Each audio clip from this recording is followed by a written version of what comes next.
Hi, this is Ben Danta here, and today I want to talk to you guys about a few of the items that have helped me since having the accident, specifically little gadgets and things aside from my setup that I talked about last week that have helped me in recovery, have helped me to do things that I couldn't do before, just generally to get along.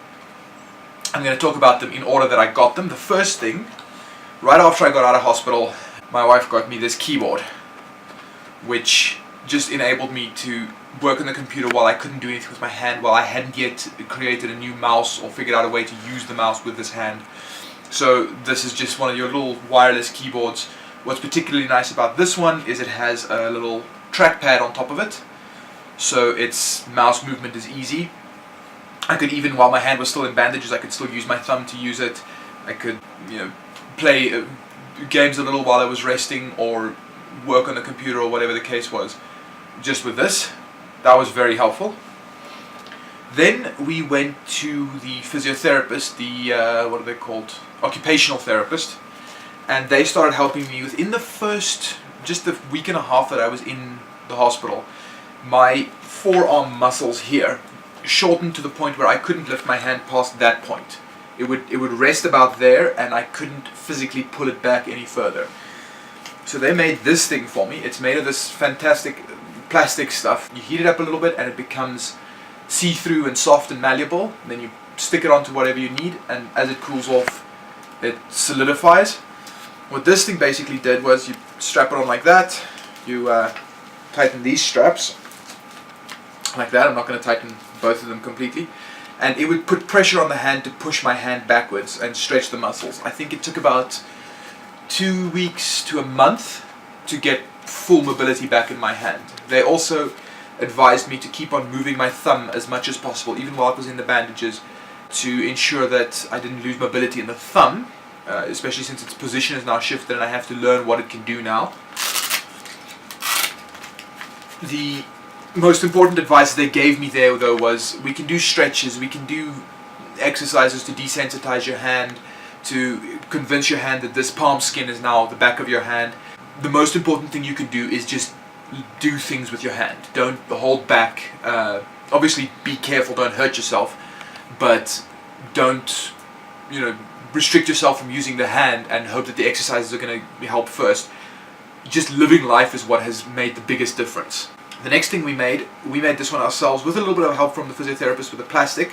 We adjusted it then so it was a little grippy. So this thing straps onto the side of my hand and acts as opposition for my thumb. Early on it was really helpful for me. I could pick up a bottle or a glass like that and I could drink with this hand while I was using the other one on the computer. I could even grab the mouse.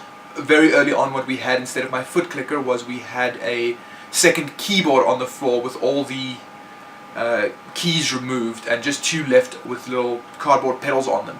And then I'd rebind in the games the keys to those buttons. So then I could just move the mouse sideways and up and down like this, and click with my feet as well. The problem there, of course, is that you can't easily pick up something small like the mouse because it just slips out. Bigger things were easier to pick up, so this was quite helpful for learning to do a lot of things. Nowadays, most stuff I pick up actually with my thumb itself, or with my arm against my body, whatever works out the quickest.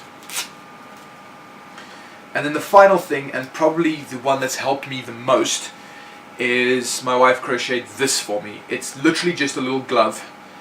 Its original purpose was just to protect my bones from the cold. You might have seen it on some of my gaming videos that I was still wearing this. The bones at this part of my hand were damaged, and so when it gets cold it starts to ache quite badly in this part of my wrist. This just keeps my hand warm. But we found that it serves a dual purpose actually, because what they recommended to us was they said they could make a pressure sock. It's just a glove that puts pressure on your hand, and with scars like this it helps the scar to decrease. The scar was originally quite a ridge on my hand, quite high up, and we decided not to go for the pressure sock because we were doing massages and so on to get it down, and I didn't feel like it was too bad. But since wearing this glove, it's actually gone down so that at this part here it was a ridge, and now it's almost perfectly flat. The only part that still sticks up a little bit is this little area here. And even that, the longer I wear the glove, the more it just squeezes it down and relaxes it, stretches out the skin, makes everything a little bit more flexible. So really that's about it. These are the things that have helped me. If you're going to any sort of physiotherapist, they will probably know about these plastic things that they can use to help you stretch. It is pretty painful at first, but it is worth doing. I keep it on until I really just couldn't handle the pain anymore, because you want those muscles to be fully functional. Next week I'm going to be talking about the anatomy of these muscles here, how the prosthetic works, and then you'll understand why it's a very good idea to keep these muscles in as good shape as possible.